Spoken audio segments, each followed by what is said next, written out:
বিভিন্ন ইস্যুতে মতভেদ থাকলেও রাজনৈতিক দলগুলোকে দেশ ও জনগণের স্বার্থে এক থাকার আহ্বান জানিয়েছেন বিএনপির ভারপ্রাপ্ত চেয়ারম্যান তারেক রহমান।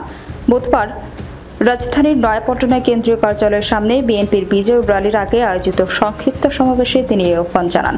তারেক রহমান বলেন, রাজনৈতিক দলের সদস্যদের বলতে চাই, বিভিন্ন ইস্যুতে মতভেদ থাকবে। এসব মতভেদ দূর করতে আমাদের আলোচনা চলবে। জাতীয় কোনো ইস্যুতে গণতন্ত্রের প্রশ্নে রাজনৈতিক দলগুলোর মধ্যে যাতে মুখ দেখাদেখি বন্ধ না হয়, জাতীয় স্বার্থে সবাইকে ঐক্যবদ্ধ থাকতে হবে। কারণ আমি বিশ্বাস করি, ধর্ম, দর্শন, মত যার যার, রাষ্ট্র আমাদের সবার।